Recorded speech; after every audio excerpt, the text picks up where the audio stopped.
Olá, estudantes, sejam bem-vindas e bem-vindos ao módulo 3 da disciplina Cultura, Escola e Currículo.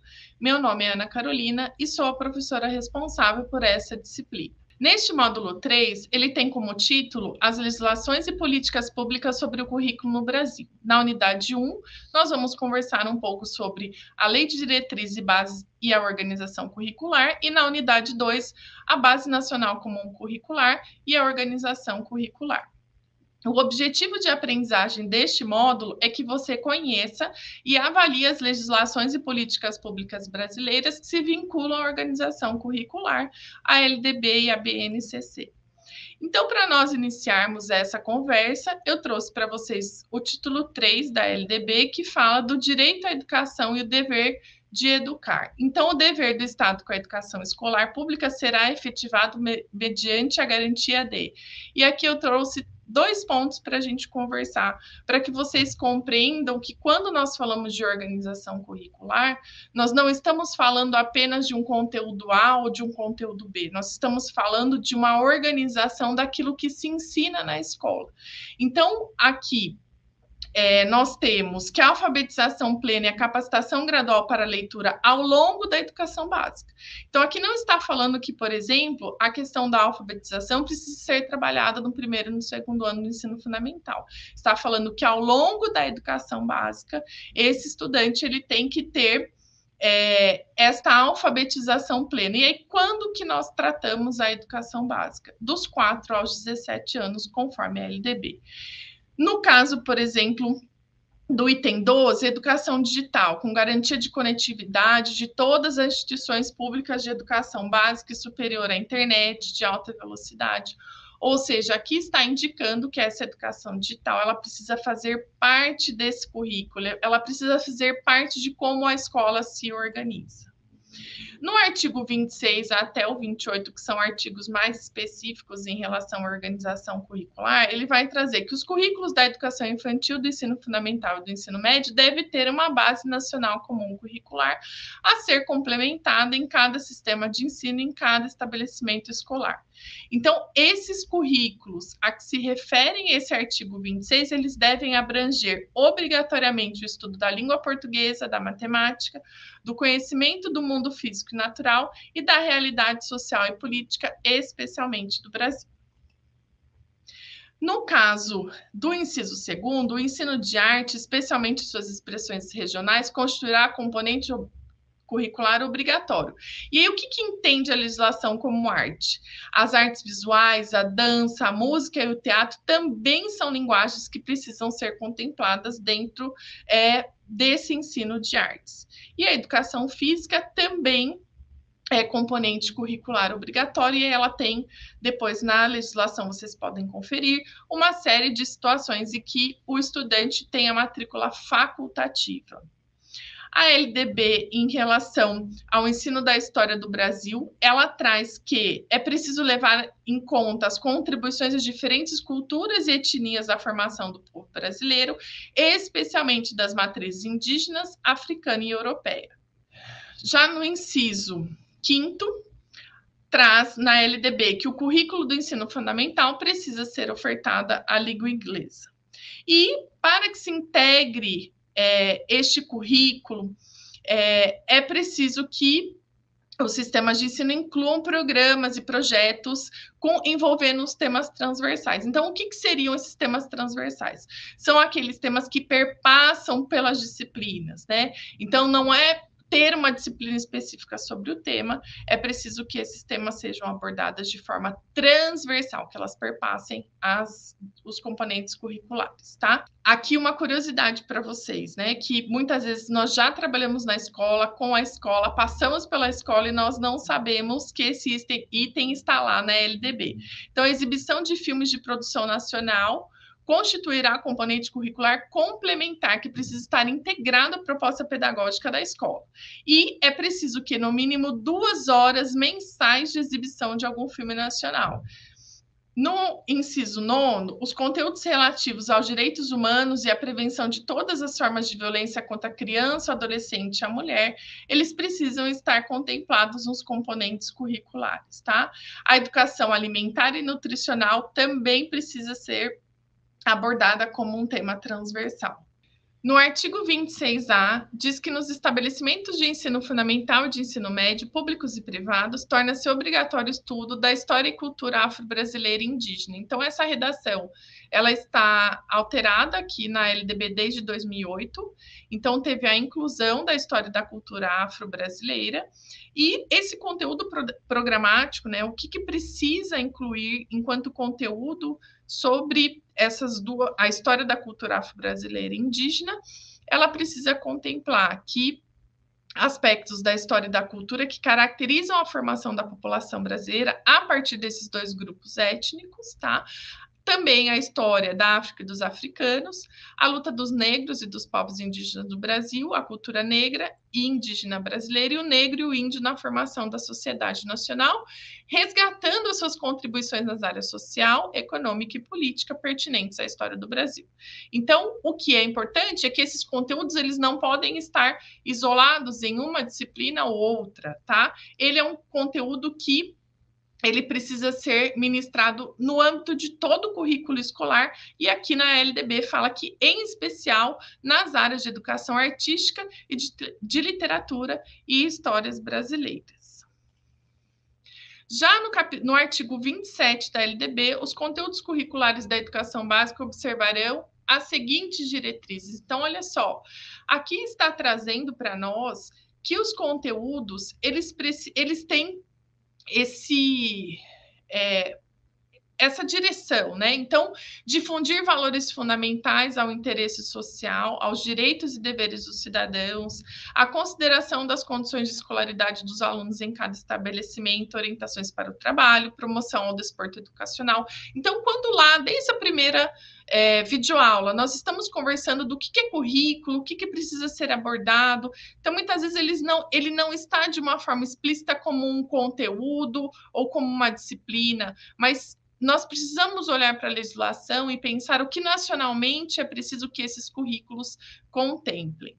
No artigo 28, aqui tem uma especificidade para a população rural, então é preciso uma adaptação desses conteúdos, dessas metodologias, da organização escolar própria, né, incluindo adequações ao calendário, adequações à natureza do trabalho e à zona rural. Então, aqui é um artigo da LDB que garante que as comunidades que eles, aqui na lei, fala como população rural, que eles tenham as adaptações necessárias para que aquilo que se ensine lá nessas escolas que atenda às reais necessidades que eles possuem, tá?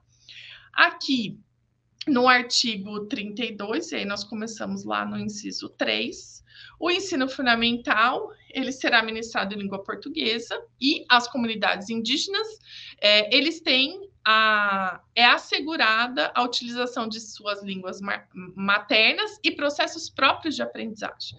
Então, o ensino fundamental será presencial e aqui abre uma possibilidade do ensino à distância, utilizado como complementação da aprendizagem ou em situações emergenciais, e a gente passou um pouquinho disso durante a pandemia, né? No currículo do ensino fundamental, é preciso obrigatoriamente que tenha um conteúdo sobre os direitos da criança e do adolescente. E o ECA, ele também precisa ser distribuído, ele precisa ser produzido de uma forma que os estudantes compreendam. Então, ali fala em material didático adequado. E o estudo sobre os símbolos nacionais, ele será incluído também como tema transversal nos currículos do ensino fundamental. Aqui, algo que é importante nós conhecermos, que é em relação ao ensino religioso, que ele é de matrícula facultativa e ele é parte integrante da formação básica do cidadão. Então, aqui ele está reconhecendo a importância do ensino religioso. E constitui disciplina dos horários normais das escolas públicas do ensino fundamental, assegurado a diversidade cultural, religiosa do Brasil, vedadas qualquer formas de proselitismo, ou seja, o professor não pode utilizar a sua aula como uma forma de conseguir mais fiéis ou de mais seguidores para a sua própria religião. E os sistemas de ensino precisam regulamentar os procedimentos para a definição do que vai ser ensinado desse ensino religioso, estabelecerão as normas, ou seja, quem é esse professor que vai dar essa disciplina, é um professor de história, tem que ter uma formação teológica, mas uma formação teológica em qual instituição? Então, isso, o que está dizendo a lei não é que não pode ter ensino religioso, pode sim, desde que tenha uma série de passos que sejam respeitados aí, para que esse ensino religioso seja ofertado, e os sistemas de ensino, eles precisam ouvir entidade civil constituída pelas diferentes denominações religiosas para definir os conteúdos do ensino religioso. Então, aqui, só para reforçar que não é que não pode ter ensino religioso nas escolas, pode sim, desde que siga uma série de passos, de regras, né, da própria legislação, para que ele, de fato, possa acontecer dentro das normativas que estão previstas em lei.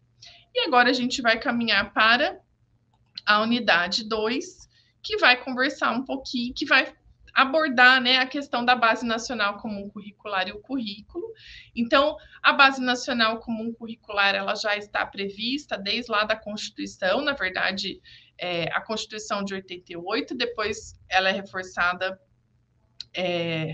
durante a LDB de 96, a gente vai ter os parâmetros curriculares nacionais em 1997, que a gente chama dos PCNs, né? Eles são mais conhecidos pela sigla, e a BNCC vem como um documento que vai dar essa base nacional comum, né? Então, como que esse documento foi pensado, o que existe nesse documento, eu vou trazer um pouquinho para vocês, tá? Então, alguns princípios e fundamentos da BNCC, que ele traz uma visão holística da educação, ou seja, uma educação da sua totalidade. Então, trata a formação integral dos estudantes, a valorização da diversidade e inclusão e as competências gerais e habilidades específicas, né? Então, na BNCC, você não tem o que nós chamamos de conteúdo propriamente dito. Nós temos quais são essas competências gerais que nós queremos que o nosso aluno tenha ao final daquele ciclo de estudos, né? E quais são as suas habilidades específicas.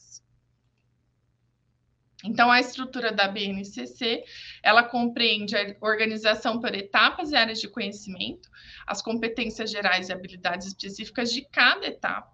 E a BNCC, ela torna-se um referencial, isso que é importante, para a construção dos currículos escolares. Então, ela é uma orientação para os currículos, tá? E que, dentro da sua origem, traz que é preciso flexibilidade e autonomia das escolas na sua elaboração.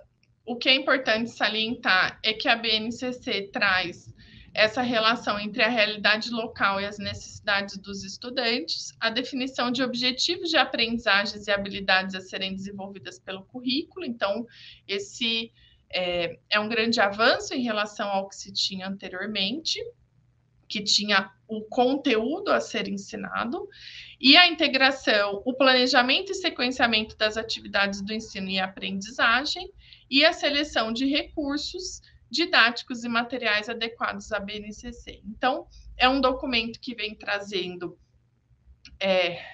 diretrizes. Nós somos um país continental e nós estamos aqui diante desse documento que vai prever a garantia de aprendizagens mínimas ou aprendizagens básicas a todo cidadão e cidadã brasileiro. Então, traz a perspectiva também de uma avaliação formativa e diagnóstica, e esse acompanhamento e desenvolvimento das competências ao longo do tempo, e quais são hoje os desafios da BNCC, né?